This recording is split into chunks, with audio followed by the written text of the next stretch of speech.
సభలో ఎమర్జెన్సీ దుమారం అన్నటువంటి వార్తని హైలైట్ చేశారు. లోక్సభ స్పీకర్గా బుధవారం బాధ్యతలు చేపట్టిన అనంతరం చేసిన ప్రసంగం సందర్భంగా ఎమర్జెన్సీపై ఓం బిర్లా చదివిన తీర్మానం సభలో తీవ్ర దుమారం రేపింది. ఎమర్జెన్సీని ఖండిస్తూ 2 నిమిషాలు మౌనం పాటించాలని ఆయన కోరారు. దీంతో ప్రతిపక్ష సభ్యులు లేచి నిల్చుని స్పీకర్ ఎమర్జెన్సీని ప్రస్తావన తప్పుబట్టారు. దీంతో సభలో గందరగోళం నెలకొంది. 1975 జూన్ 25వ తేదీన అప్పటి ప్రధాని ఇందిరాగాంధీ దేశంలో ఎమర్జెన్సీ విధించారు. 26వ తేదీన ప్రజలు నిద్దురు లేవగానే దాని చేదు నిజాలని చవిచూశారు. పలువురు ప్రతిపక్ష నేతలను ప్రభుత్వం జైళ్లలో పెట్టింది.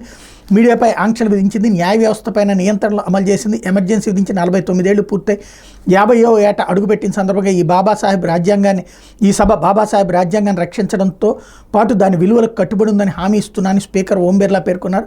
నాటి ప్రభుత్వం ఎమర్జెన్సీ విధించడాన్ని ఈ సభ తీవ్రంగా ఖండిస్తోందని తెలిపారు. ప్రజాస్వామ్య రక్షణ కోసం అత్యయిక స్థితిని ఎదిరించిన వారిని అభినందిస్తున్నామని పేర్కొన్నారు. నాటి చీకటి రోజులకు నివాళిగా సభలో 2 నిమిషాల పాటు మౌనం పాటిద్దామని సభ్యులను కోరారు. అనంతరం సభను గురువారానికి వాయిదా వేశారు. స్పీకర్ మాట్లాడుతున్న సమయంలో కాంగ్రెస్ సహా విపక్ష నేతలు నిరసన వ్యక్తం చేశారు. అధికార పక్ష సభ్యులు ఎమర్జెన్సీకి వ్యతిరేకంగా మౌనం పాటిస్తున్న సమయంలో విపక్ష సభ్యులు నినాదాలు చేస్తూనే ఉన్నారన్నటువంటి వార్తని